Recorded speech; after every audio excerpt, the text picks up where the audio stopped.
Hello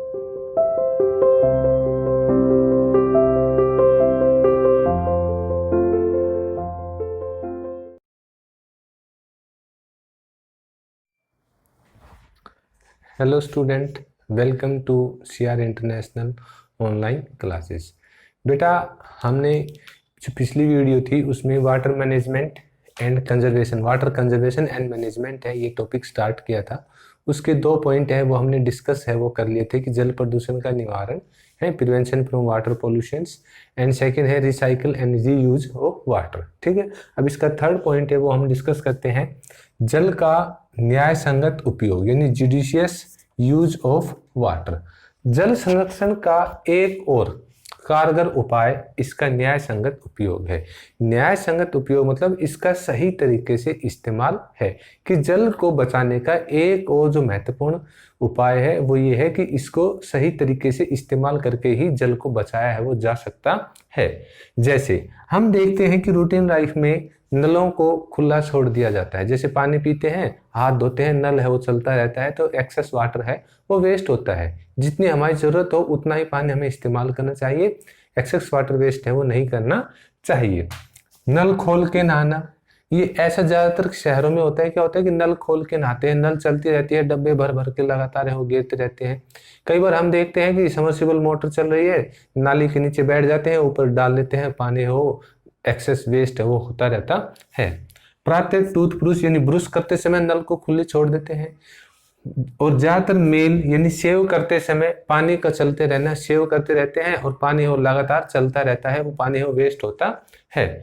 bathroom में दिन में 50 बार फ्लैश करना, यानी जब भी हम बाथरूम जाते हैं कि 50 बार फ्लैश करते हैं, और एक बार फ्लैश करने में 12 से 12.5 लीटर पानी है वो जाता है। तो 50 बार अगर हम फ्लश करते हैं तो देखो 50 को 12 से मल्टीप्लाई करेंगे तो यानी 600 लीटर के आसपास पानी आप एक दिन में वेस्ट है वो कर देते हैं। ठीक है, पेयजल से, अब पीने के पानी से यानी मीठे पानी से कारें व स्कूटर धोना। अब मीठे पानी से कारें व स्कूटर है वो धोई जाती है, उससे भी पानी का एक्सेस वेस्ट होता है।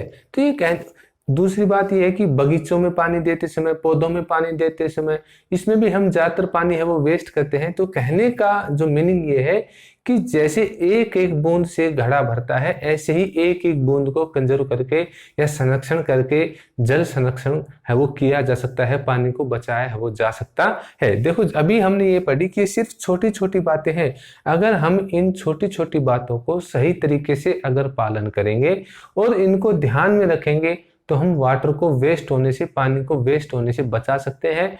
और वाटर को बचाना बहुत जरूरी है, क्योंकि आने वाले टाइम पर आप देखना कि पानी की समस्याएं हैं वो बहुत बड़ी समस्या है वो बन जाएगी। अभी आप देखते हैं कि अभी क्या है कि आरओ का पानी आ रहा है, 20 लीटर की बोतल 20 रुपए में आ रही है। आप कहीं दिल्ली चले जाते हैं, दिल्ली में आपको कहीं पानी नहीं मिलता, अपनी वाटर बोतल वो कैरी करनी पड़ती है। क्यों? क्योंकि वहां पर पानी कमी है। वहां पर हम देखते हैं कि पानी का बिल भी आता है। ठीक है, जिस तरीके से बिजली का बिल आता है सेम ऐसे ही वहां पर पानी का बिल है वो आता है, और जो सप्लाई आती है वो टाइम टू टाइम आती है। क्यों? क्योंकि वहां पर पानी की कमी है।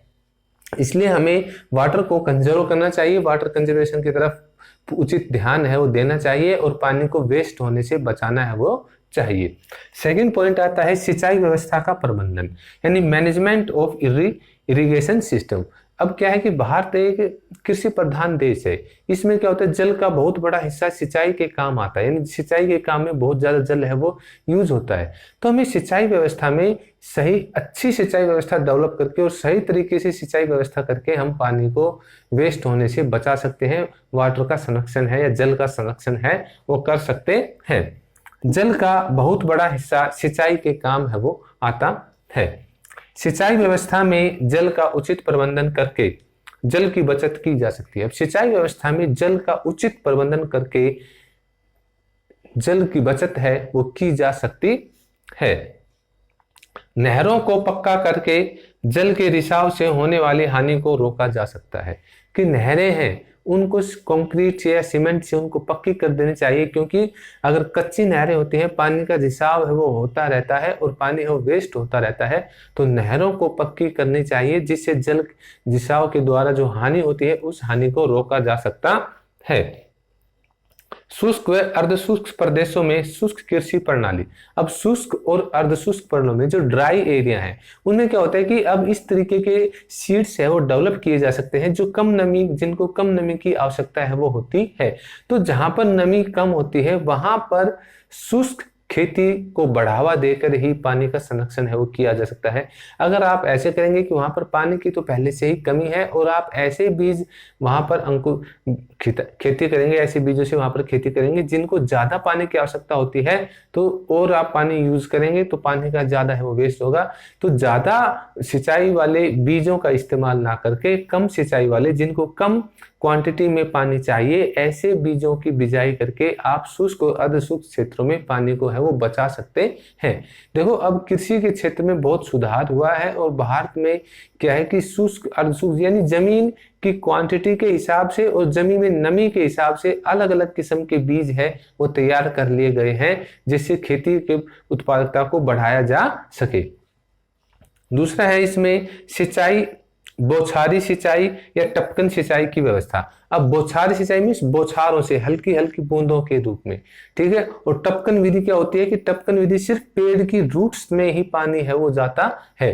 अब बौछारू सिंचाई की बात हो रही है यहाँ पर, ये फुहारों टाइप की, ठीक है, फवारे जो चलाते हैं उससे भी पानी की बचत है वो होती है, क्योंकि एक मोटर सबमर्सिबल एक बार में आराम से 10 से 15 जो फुहारे हैं वो चला सकते हैं। और 10 से 15 जो 20-20 के गैप पर चलते हैं, 2 लाइनें चलती हैं, तो करीबन उनसे आधा जो खेत है वो कवर है वो हो जाता है। अगर उसके कंपेरिजन में आपने जैसे कि ये खाली खेत है, ठीक है, आप इसमें सिंचाई कर रहे हैं, इसमें फसल उगी हुई है, आपने यहाँ पानी छोड़ दिया और पूरे खेत को भाई ऐसे ही भरेंगे, तो उससे क्या होता है कि पानी का बहुत ज्यादा वेस्ट है वो होता है, ठीक है। तो इससे बेनिफिट यही है कि इससे अच्छा यही है कि आप फुहारों द्वारा सिंचाई करें या टपकन विधि का अगर आप उपयोग करते हैं तो वो तो सबसे बेस्ट है, क्योंकि टपकन विधि द्वारा पानी की बचत होती है और एक एक पेड़ की रूट्स में पानी है वो चला जाता है।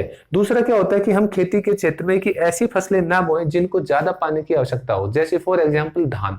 अगर आप ऐसे क्षेत्र में धान बोएंगे जहां पर बारिश कम होती है तो धान को ज्यादा पानी चाहिए, तो उस ज्यादा पानी की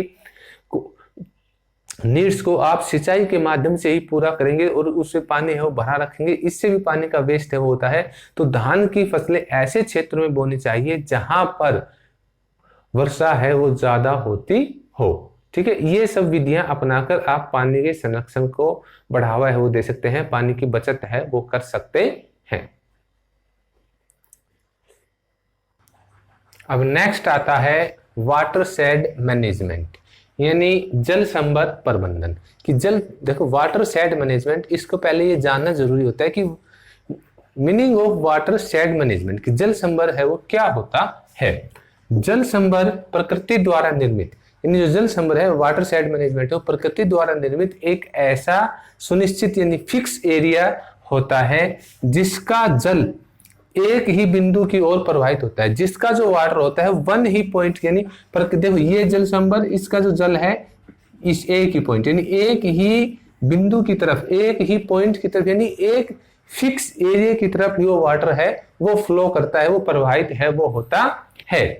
क्षेत्र की यही विशेषता इसे जल और मृदा संरक्षण के नियोजन की आदर्श इकाई बना देती है, कि इस क्षेत्र की यही विशेषता यानी यही इसकी कैरेक्टरिस्टिक्स इसे जल और मृदा यानी वाटर एंड सोइल कंजर्वेशन की एक आदर्श इकाई है, के नियोजन की एक आदर्श इकाई है वो बना देती है। जल संभर प्रबंधन से तात्पर्य, कि जल संभर यानी वाटर शेड मैनेजमेंट से तात्पर्य धरातलीय और भौम जल संसाधनों के संरक्षण और उनके दक्ष प्रबंधन से है। कि जल संभर से तात्पर्य धरातलीय और भौम जल जो संसाधन है उनके संरक्षण और उनका दक्ष मीन्स उनका सही तरीके से इस्तेमाल प्रबंधन से है। व्यापक अर्थों में जल संभर प्रबंधन के अंतर्गत, कि जो व्यापक अर्थ है अगर इसका वाइड मीनिंग लेते हैं तो व्यापक अर्थों में जल संभर प्रबंधन के अंतर्गत जल संभर क्षेत्र में उपस्थित, जो जल संभर क्षेत्र होता है उसमें उपस्थित सभी प्रकार के प्राकृतिक यानी उसमें उपस्थित सभी प्रकार के नेचुरल, जैसे भूमि, जल, पौधे और प्राणी, ठीक है। ये क्या है कि नेचुरल रिसोर्सेज हैं और मानवीय संसाधन जो मैन मेड रिसोर्सेज हैं वो मानवीय संसाधनों के संरक्षण, उनका बचाव और पुनरुत्पादन, इनको दोबारा से उत्पादित करने और न्याय संगत उपयोग को शामिल किया जाता है कि उनको सबका न्याय संगत उपयोग है, इन बातों को इसमें शामिल है वो किया जाता है व्यापक अर्थ में।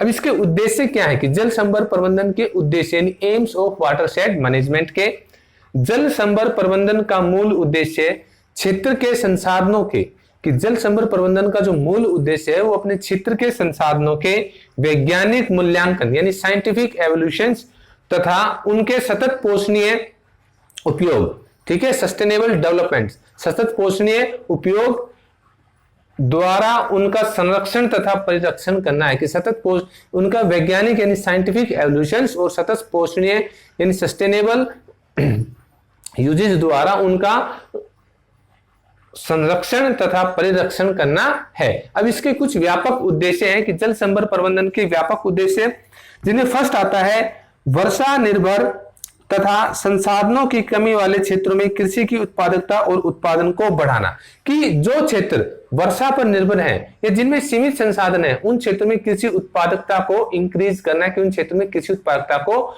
बढ़ाना ही जल संभर का मूल उद्देश्य है। सेकंड इसमें आता है कृषि के साथ साथ संबंधित क्रियाकलापों जैसे उद्यान कृषि यानी हॉर्टिकल्चर, जैव कृषि बायो एग्रीकल्चर, वानिकी यानी फॉरेस्ट्री और वन वर्धन का समग्र रूप में विकास करना, चारागाहों का संवर्धन तथा पशुपालन को अधिक से अधिक लाभकारी बनाना। और चारागाहों का संवर्धन तथा पशुपालन को अधिक से अधिक लाभकारी बनाना भी जल संभर का उद्देश्य है। सामुदायिक प्राकृतिक संसाधनों के दक्ष प्रबंध पर बल देना ताकि मृदा अपरदन और बाढ़ों के प्रकोप को कम किया जा सके, भूजल स्तर को ऊंचा उठाकर जल की लवणता को नियंत्रित करना और परिणाम स्वरूप जल के उपयोग क्षमता को बढ़ाना, इससे भूमि का भी उपचार होता है। वनों के कटाव को रोककर वन्य जीवन को नैसर्गिक विकास के अवसर प्रदान करना तथा लोगों को वैकल्पिक ईंधन उपलब्ध कराकर पर्यावरण के ह्रास को नियंत्रित करना, कि वनों का जो कटान हो रहा है, कि फॉरेस्ट जो कटिंग हो रही है, वन जो काटे जा रहे हैं, वन कटाव को रोककर वन्य जीवों को संरक्षण प्रदान करना और लोगों को एक विकल्प उपलब्ध करवाकर पर्यावरण का जो ह्रास हो रहा है, पर्यावरण के जो लेवल में जो गिरावट आ रही है उसको बचाना भी जल संभर का एक उद्देश्य है। लोगों विशेषतः स्त्रियों को रोजगार के अवसर मुहैया कराना ताकि उनका जीवन स्तर ऊंचा उठ सके।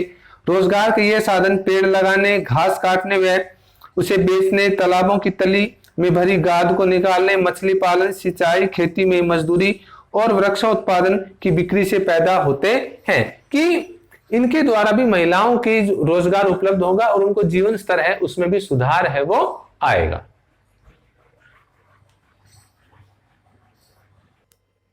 अब नेक्स्ट आता है कि भारत में जल संभर विकास के लिए क्या परियोजनाएं हैं वो चलाई गई है, कि भारत में इसकी तरफ कितना ध्यान है वो दिया गया है। 1990 से 1991 में केंद्र सरकार द्वारा आरंभ की गई परियोजनाओं के अंतर्गत केंद्रीय और राज्य सरकारों ने देश में अनेक जल संभर विकास और प्रबंधन कार्यक्रम चलाए, कि 1990 से 1991 में के सरकार ने केंद्र सरकार द्वारा आरंभ की गई परियोजनाओं के अंतर्गत देश में राज्य सरकारों ने बड़े स्तर पर जल प्रबंधन विकास कार्यक्रम है वो चलाए हैं। इस योजना को मुख्यतः 500 यानी इस योजना को मुख्य रूप से 500 से 2000 हेक्टेयर भूमि के जल संभरों के इस योजना को मुख्य रूप से 500 से 2000 हेक्टेयर, ठीक है, भूमि के जल संभरों और कहीं कहीं 25 से 30 हजार हेक्टेयर और कहीं कहीं तो 25 से 30 हजार हेक्टेयर के संभरों में लागू किया गया था। मध्य प्रदेश में पूर्वानाला तथा आंध्र प्रदेश में महेश्वरम बड़े जल संभरों के उदाहरण हैं, कि ये बड़े जल संभरों के उदाहरण हैं जो 500 से 2000 या 25 से 30 हजार हेक्टेयर भूमि के ऊपर इन जल संभरों का विकास है वो किया गया है। ठीक है। कुछ कार्यक्रमों को गैर सरकारी संगठन यानी एनजीओ भी चला रहे हैं, जैसे हरियाली केंद्र सरकार द्वारा परिवर्तित जल संभर विकास परियोजना है जो लोगों के सहयोग से ग्राम पंचायतों द्वारा चलाई जा रही है। इसी प्रकार आंध्र प्रदेश में चलाए जा रहे नीरू मीरू जल और आप तथा अलवर राजस्थान में चलाए जा रहे अरवारी पानी संसद कार्यक्रमों के अंतर्गत लोगों की भागीदारी से रिसाव से भरने वाले जोड़ों की खुदाई की गई है और रोक बांध बनाए गए हैं। इस प्रकार तमिलनाडु में किसी भी इमारत का निर्माण जल संग्रहण संरचना को बनाए बिना नहीं किया जा सकता। यानी किसी भी इमारत का जो निर्माण है वो जल संग्रहण की उसकी संरचना है, स्ट्रक्चर है, वो पहले वो बनाना चाहिए, फिर उस इमारत के उसके ऊपर इमारत का निर्माण है वो किया जाना चाहिए। क्योंकि तमिलनाडु में क्या है कि चेन्नई में, जैसे हमने पहले भी पढ़ा हुआ है कि चेन्नई में पानी की काफी समस्या है, तो वहां पर वाटर कंजर्वेशन की तरफ वो विशेष ध्यान है वो दिया जाता है। अब नेक्स्ट इसमें पॉइंट आता है कि वर्षा जल संग्रहण, ठीक है, रेन वाटर हार्वेस्टिंग। इस विधि में कि रेन वाटर हार्वेस्टिंग में जल जहां गिरे उसे कब्जा लो, यह एक धारणा है कि जहां भी पानी गिरे उसके ऊपर अपना कब्जा है वो कर लो, कि एक प्राचीन अवधारणा को नए सिरे से इस्तेमाल में लाया जा रहा है। कि इस जो अवधारणा है ये प्राचीन अवधारणा थी कि जल जहां गिरे उसे कब्जा लो, इस अवधारणा को एक नए सिरे से इस्तेमाल में लाया जा रहा है। वर्षा जल संग्रहण वास्तव में जल भंडारों के पुनर्भरण की पर्यावरण अनुकूल कम लागत वाली कुछ तकनीकें हैं जिनका कहीं भी आसानी से प्रयोग किया जा सकता है। इनमें से उल्लेखनीय तकनीकें निम्नलिखित हैं: छत के वर्षा जल का संग्रहण, बंद या बेकार पड़े कुओं का पुनर्भरण, खुदे हुए कुओं का पुनर्भरण, बंद अथवा चालू हैंडपंपों का पुनर्भरण, रिसाव गड्ढों का निर्माण। अब रिसाव गड्ढे क्या होते हैं कि रिसाव गड्ढों का निर्माण, कि जैसे जमीन में ये गड्ढे खोद दिए जाते हैं, होल्स कर दिए जाते हैं, या गड्ढे, गहरे गड्ढे हैं वो खोद दिए जाते हैं। जब बारिश होती है तो इन गड्ढों में पानी है वो भर जाता है और वो पानी धीरे धीरे रिसकर जमीन के अंदर जाता है, तो ग्राउंड वाटर लेवल है वो इंक्रीज होता है। जैसे मध्य प्रदेश की ये न्यूज आई थी कि उस गांव में पानी की समस्या वो खड़ी हो गई थी, तो गांव के लोगों ने क्या किया कि जैसे ये हिली एरिया था, पहाड़ था, इस पहाड़ के यानी नीचे गिरिपद में या ढलान की तरफ गहरे गहरे गड्ढे हैं वो खोदी थी कुछ दूरी के ऊपर। तो जैसे बारिश हुई वो ढलान के साथ पहाड़ का पानी फ्लो करके आया और उन गड्ढों में पानी भर गया, वो धीरे धीरे रिसकर वो जमीन के नीचे चले गए, तो उसे ग्राउंड वाटर लेवल है वो इंक्रीज हो गया। अब उस गांव में पानी की समस्या है वो नहीं है। तो ये एक नेचुरल रिसोर्स है और इस नेचुरल रिसोर्स के कंजर्वेशन की तरफ हमें विशेष ध्यान है वो देना चाहिए। अगर हमने इसके कंजर्वेशन की तरफ या संरक्षण की तरफ विशेष ध्यान नहीं दिया तो आने वाले समय में हमको इसकी भारी किल्लत का सामना है वो करना पड़ सकता है।